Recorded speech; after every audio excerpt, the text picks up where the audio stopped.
बिस्मिल्लाहिर्रहमानिर्रहीम। अस्सलाम वालेकुम डियर स्टूडेंट्स, कैसे हैं आप सब लोग? ठीक है। उम्मीद है आप लोगों ने कल वाला लेक्चर सुन लिया होगा और अच्छे से उसको तैयार कर लिया होगा। आज हम अपना सेकंड ईयर का सेकंड लेक्चर स्टार्ट करने जा रहे हैं, जिसमें हमने डिस्कस करना है बहुत इंपॉर्टेंट टॉपिक। एक थ्योरेटिकल सा टॉपिक है, लेकिन इसकी जो प्रैक्टिकल लाइफ में आप कह लें, इसमें बहुत बड़ी रिसर्च है। तो इस तरह से हम उनको स्ट्रेस और स्ट्रेन को डिस्कस करेंगे कि किस तरह से स्ट्रेस और स्ट्रेन किसी एक डक्टाइल मटेरियल के लिए वेरी करती हैं और किस तरह से एक दूसरे के ऊपर डिपेंड करती हैं। तो ये हमारा आज का टॉपिक है। तो हमारा जो टॉपिक है मैं पहले लिख देता हूँ। आज हमने डिस्कस करना है stress strain curve for a ductile material.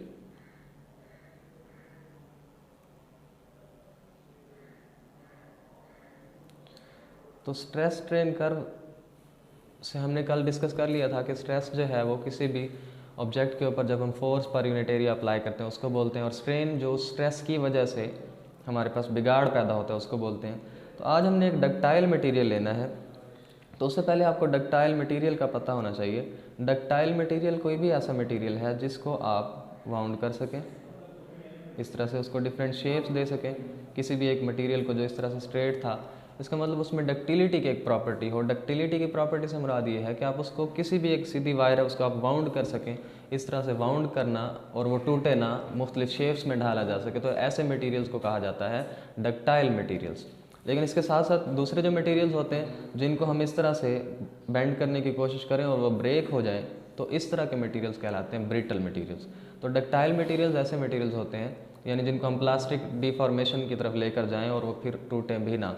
तो इस वजह से हमने उनको उनकी जो शक्ल थी वो चेंज कर दी, डिफॉर्मेशन उनमें क्रिएट की, लेकिन स्टिल दे आर अनब्रेकन, तो वो ब्रेक नहीं हुए। उसके बाद हम ये ब्रिटल डक्टाइल मटेरियल को हम पढ़ चुके। अब हम डिस्कस करते हैं इनकी स्ट्रेस और स्ट्रेन कर्व। तो लेट मी रेज दिस।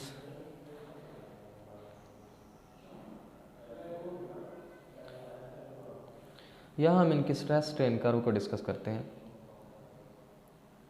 एक तरफ हम एक्स एक्सिस पे और वाई एक्सिस पे स्ट्रेस और स्ट्रेन को लेते हैं। ये हमारे पास है एक्स एक्सिस, ये है वाई एक्सिस। इस तरफ को आप सपोज कर लें स्ट्रेस है जिसने इस तरह इंक्रीज़ करना है, और यहाँ पे इस तरफ है स्ट्रेन जो कि अलॉन्ग हॉरिजॉन्टल एक्सिस इंक्रीज़ करेगी।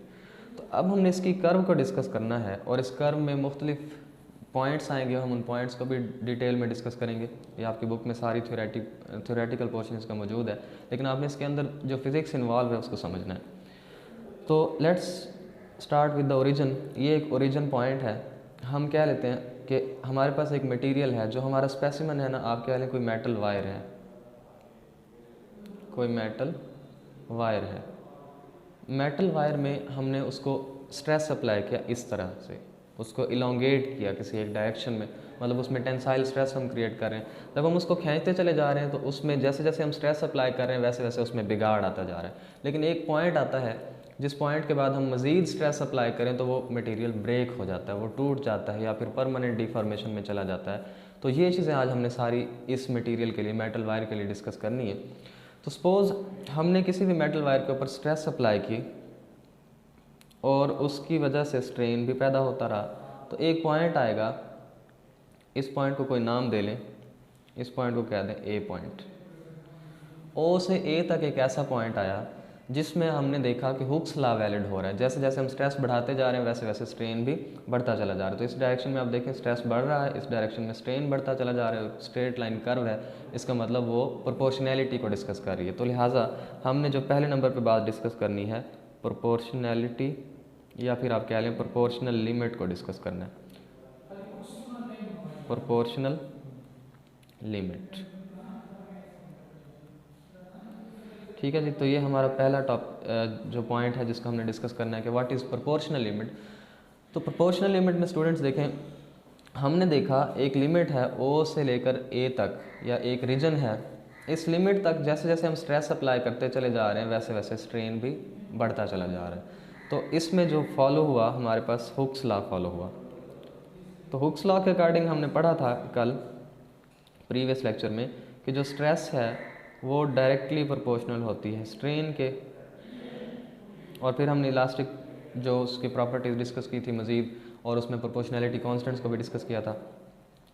तो ये एक रीजन है, प्रोपोर्शनल लिमिट एक ऐसा रीजन है जिसमें हमारे पास हुक्स लॉ वैलिड रहता है। तो इस रीजन को हमने क्या नाम दे दिया, प्रोपोर्शनैलिटी लिमिट, यानी ये जो प्रोपोर्शनैलिटी है इसमें ये कायम रहती है। तो मटेरियल में जब जब हम स्ट्रेस अप्लाई करते जा रहे हैं वैसे वैसे स्ट्रेन भी बढ़ता चला जा रहा है। तो ये जो लिमिट है ये कहलाता है प्रोपोर्शनल लिमिट। तो उसके बाद हम डिस्कस करते हैं स्टूडेंट्स दूसरे नंबर पे पॉइंट जो हमारा दूसरा हमारा पॉइंट है इलास्टिक लिमिट। इलास्टिक लिमिट, तो इसको आप कह दें कि हमारी जो प्रोपोर्शनल लिमिट थी वो कहाँ से स्टार्ट हुई, ओ से ए तक। ओ से ए पॉइंट तक का जो रीजन है वो एक जो लिमिट है हमारे पास, या वो रीजन है वो प्रोपोर्शनल लिमिट है, उसमें जो प्रोपोर्शनैलिटी कायम है। उसके बाद जब ये कर्व हम मज़ीद स्ट्रेस अप्लाई करें, मज़ीद स्ट्रेस अप्लाई करने से क्या होगा, इसमें ये कर्व आ जाएगी। ठीक है जी, प्रोपोर्शनैलिटी ब्रेक होगी। प्रोपोर्शनैलिटी होती तो कैसे होना चाहिए था, इस तरह से उसको स्ट्रेट जाना चाहिए था मटेरियल की जो डिफॉर्मेशन थी इस तरह से, लेकिन अब क्या हो रहा है, प्रोपोर्शनैलिटी ब्रेक हो गई है। ठीक है, तो हम इस पॉइंट को, दूसरे पॉइंट को भी नाम दे देते हैं पॉइंट बी का। ओ से बी एक पॉइंट है। अब ये जो पॉइंट है ओ से बी तक हम जाते हुए किसी भी जगह पे मटेरियल को अगर छोड़ दें, स्ट्रेस जो हमने अप्लाई किया था ओ से ए तक किया, वहाँ पे हमने देखा स्ट्रेस और स्ट्रेन बढ़ते चले जा रहे हैं। ओ से बी तक जब हम मटेरियल को इलोंगेट कर रहे हैं तो बी वो पॉइंट है जिस पॉइंट पे जाके मटेरियल के किसी भी जगह तक, उस ओ से बी तक किसी भी रीजन में अगर हम मटेरियल से वो स्ट्रेस हटा दें तो मटेरियल वापस उस ओरिजिनल हालत में चला जाएगा। मींस हम बी तक पहुँचे और हमने स्ट्रेस छोड़ दिया उसके ऊपर, तो फिर वो दोबारा अपनी ओरिजिनल हालत में आ जाता है। इस तरह का बिहेवियर जिसमें मटेरियल को स्ट्रेस अप्लाई करें, स्ट्रेन भी पैदा होता जा रहा हो, और जैसे हम स्ट्रेस छोड़ दें तो क्या हो, वो अपनी ओरिजिनल हालत में आ जाए। तो इस प्रॉपर्टी को कहते हैं इलास्टिसिटी। कल भी हमने ये डिस्कस किया था कि जब स्ट्रेस हमने रिमूव कर दिया तो वापस ओरिजिनल हालत में वो मटेरियल आ जाए, तो ये कहलाती है इलास्टिसिटी। तो लिहाजा हमारा दूसरा लिमिट कौन सा होगा जी, इलास्टिक लिमिट। और ये रीजन कहाँ से कहाँ तक है जी, ओ से लेकर बी तक। ओ से बी तक वो रीजन है कि जिसमें हमारे पास स्ट्रेस रिमूव हो जाए, when stress is removed, when stress is removed material regains its original position. तो वापस अपनी ओरिजिनल पोजीशन में आ जाता है। तो यहाँ हम लिख देते हैं material regains its original position. तो ये लिमिट कहलाता है जी हमारे पास इलास्टिक लिमिट। उसके बाद हम नेक्स्ट स्लाइड पे चलते हैं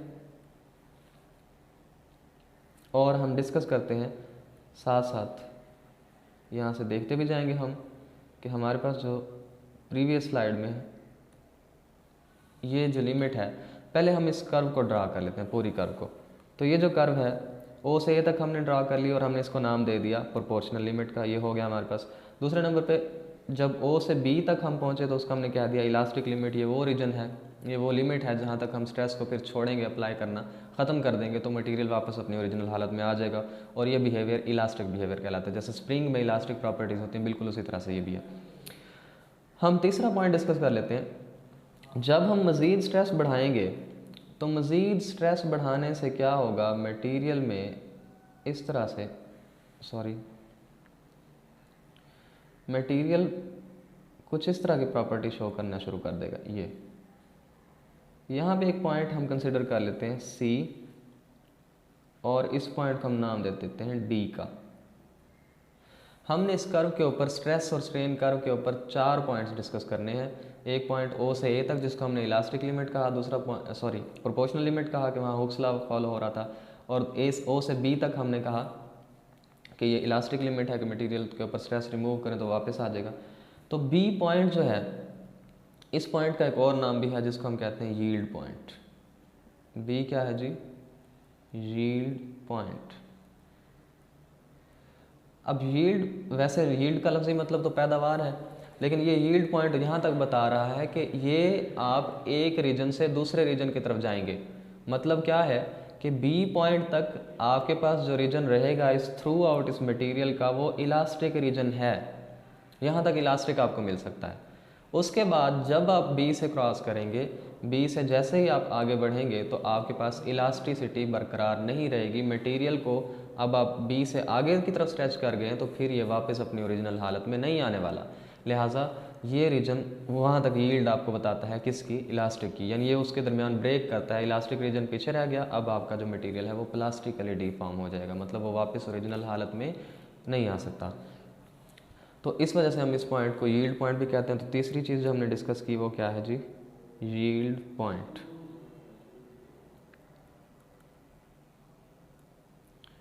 तो यील्ड पॉइंट तक मटेरियल में इलास्टिक बिहेवियर होता है। इसके बाद जो ही आप बी से आगे की तरफ जाते हैं, तो यहाँ मैं छोटा सा लिख देता हूँ कि ये जो हमारे पास रीजन था सारे का सारा ये इलास्टिक था। कब तक, जब तक आप बी तक थे। जैसे ही आप बी से क्रॉस होकर आए तो जो आपका रीजन है वो कौन सा रीजन बन गया, प्लास्टिक रीजन। इलास्टिक और प्लास्टिक में फ़र्क क्या है, इलास्टिक में ये कि जब आपने स्ट्रेस रिमूव किया मटेरियल से, मटेरियल वापस अपनी हालत में आ गया, लेकिन जब प्लास्टिक में चला गया तो फिर मटेरियल स्ट्रेस रिमूव करने से भी वापस नहीं आता, उसी पोजीशन पे रहता है। लिहाजा ये इस तरह से हमने इलास्टिक और प्लास्टिक रीजन में उसको डिवाइड कर लिया। तो अब हम बी तक पहुँच गए, यील्ड पॉइंट तक। अब हमारा जो तीसरा पॉइंट है हम तीसरे नंबर पे डिस्कस कर लेते हैं। यील्ड पॉइंट के बाद चौथे नंबर पे 3 पॉइंट्स हमारे पास ये हो गए यील्ड पॉइंट का। अब हम चौथे नंबर की तरफ आ रहे हैं। चौथे नंबर पे हमने क्या डिस्कस करना है जी, वो है हमारे पास प्लास्टिक रीजन। कौन सा रीजन, प्लास्टिक रीजन। अब प्लास्टिक रीजन कौन सा रीजन है, अभी हमने डिस्कस कर लिया कि जैसे जैसे हम बी से आगे बढ़ेंगे, जैसे जैसे हम बी से आगे बढ़ेंगे तो बी से सी तक मटेरियल अपनी ओरिजिनल हालत में नहीं आ सकता वापस। तो ये उसकी जो प्रॉपर्टी है या ये जो रीजन है उसका, ये कहलाता है प्लास्टिक रीजन। ये क्या कहलाता है जी, प्लास्टिक रीजन। तो मैं यहाँ से आपको दिखा देता हूँ प्रीवियस स्लाइड में। तो ये जो रीजन है बी से सी तक मटेरियल जब जाता है तो वो उसका प्लास्टिक रीजन कहलाता है। तो अब ये मटेरियल वापस नहीं आ सकता। पाँचवें नंबर पे जो हमने बात डिस्कस करनी है वो है हमारे पास अल्टीमेट टेंसाइल स्ट्रेस, UTS। इसको बोलते हैं अल्टीमेट टेंसाइल स्ट्रेस। अब ये क्या है जी, यहाँ पे मैं इसको मेंशन भी कर देता हूँ प्रीवियस स्लाइड में कि अल्टीमेट टेंसाइल स्ट्रेस किस पॉइंट पे है। इस तरह सिग्मा M का नाम इसको दे देते हैं, ठीक है जी। इस लिमिट को आप सिग्मा P कह सकते हैं कि ये प्रोपोर्शनल लिमिट थी, इसको आप सिग्मा E कह सकते हैं कि ये इलास्टिक लिमिट थी, और इसको आपने सिग्मा M कह दिया। M से मुराद हम यहाँ क्या ले रहे हैं, हम अल्टीमेट टेंसाइल स्ट्रेस ले रहे हैं जिसको हम सिग्मा M से शो कर रहे हैं, ठीक है जी। ये क्या है, what is ultimate tensile stress. Ultimate tensile stress ये है, अल्टीमेट का मतलब एंड पॉइंट। अल्टीमेट में एंड पॉइंट से मुराद क्या है कि मटेरियल को जब जब आप स्ट्रेस अप्लाई करते जा रहे हो एक पॉइंट आएगा कि वो मटेरियल उससे ज़्यादा स्ट्रेस बेयर नहीं कर सकता। सपोज एक मटेरियल है, आपने उसको खींचा, वो इलास्टिक रीजन में था, प्रोपोर्शनल लिमिट से इलास्टिक में पहुंचा, इलास्टिक से प्लास्टिक तक भी पहुंच गया, बी से सी तक, लेकिन सी वो एंड पॉइंट है। अगर आपने मज़ीद इसको स्ट्रेस अप्लाई किया तो मटेरियल टूट जाएगा, ठीक है जी। मटेरियल अब टूट जाएगा, अब मज़ीद स्ट्रेस वो बेयर नहीं कर सकता। इस वजह से ये उसका वो अल्टीमेट पॉइंट है जहाँ तक वो अपने आप को स्ट्रेस के साथ विदस्टैंड कर सकता है। तो उसके बाद इस पॉइंट के बाद जो है वो मटेरियल ब्रेक हो जाएगा। तो आप कह सकते हैं कि इसको डिफाइन करते हुए हम कह सकते हैं कि मैक्सिमम स्ट्रेस यहाँ पे जो हम अप्लाई कर रहे हैं, the maximum stress that a material can bear, ठीक है जी। बेशक वो प्लास्टिक रीजन में तो चला गया कि वापस नहीं आ सकता ओरिजिनल हालत में, लेकिन इससे बाद अगर आप स्ट्रेस बढ़ाएंगे तो उसने फिर टूट जाना है। तो ये था हमारे पास अल्टीमेट टेंसाइल स्ट्रेस जिसको हमने सिग्मा M से शो किया। अब हम वापस चलते हैं स्लाइड की तरफ, और जहाँ पे हमने ये कर्व बनाई है अब हम C तक पहुँच गए थे, और C को हमने क्या कह दिया जी, UTS। ये पॉइंट कौन सा है, UTS, अल्टीमेट टेंसाइल स्ट्रेस, या फिर सिग्मा M आपने यहाँ लिखा होगा। उसके साथ जब हम मज़ीद इसमें स्ट्रेस अप्लाई करें तो फिर क्या होता है, हम जब इसको मज़ीद स्ट्रेस अप्लाई किए जा रहे हैं तो फिर हम डिस्कस करते हैं कि क्या बनता है। ये जो पॉइंट है, मज़ीद स्ट्रेस अप्लाई करते करते हम देखते हैं कि यहाँ पे स्ट्रेन कोई मज़ीद पैदा नहीं हुआ, बल्कि ये मटेरियल फ्रैक्चर हो जाएगा, मटेरियल टूट जाएगा। तो फ्रैक्चर से मुराद हम इसको फिर इसी पॉइंट को इसी नाम से ही कह देते हैं कि जो हमारा 5th पॉइंट है, जिसको हमने अभी डिस्कस करना है, 6th पॉइंट सॉरी, वो क्या है जी? Fracture stress. वो क्या है? Fracture stress. तो फ्रैक्चर स्ट्रेस को सिग्मा से शो करें तो साथ में सबस्क्रिप्ट में एस लिख दें, तो ये आपके पास बन जाएगा सिग्मा एस या एफ, सॉरी सिग्मा एफ से मुराद फ्रैक्चर स्ट्रेस। ये वो स्ट्रेस है कि अगर आपने फिर अल्टीमेट टेंसाइल स्ट्रेस के बाद भी मटेरियल को, अगर आपके पास जो पॉइंट सी था वो था अल्टीमेट टेंसाइल स्ट्रेस, सी से डी की तरफ आप फिर मज़ीद स्ट्रेस बढ़ाए जा रहे हैं, तब मटेरियल टूट जाएगा। इस वजह से उसमें फ्रैक्चर आ जाएगा। इस वजह से हम कहते हैं कि ये जो पॉइंट है या यहाँ पे अप्लाई की गई जो स्ट्रेस है वो क्या कहलाती है?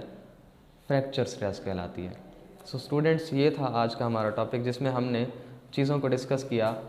अब हम एक बार फिर से आपको मैं उसकी तरफ लेकर जाता हूँ ताकि रिवीजन हो जाए। आप देखें, शुरू में हमने एक पॉइंट डिस्कस किया ओ से ए तक, जिसमें हमारे पास इलास्टिसिटी की प्रॉपर्टी भी थी और साथ में प्रोपोर्शनैलिटी भी थी। स्ट्रेस और स्ट्रेन दोनों इंक्रीज़ हो रहे थे।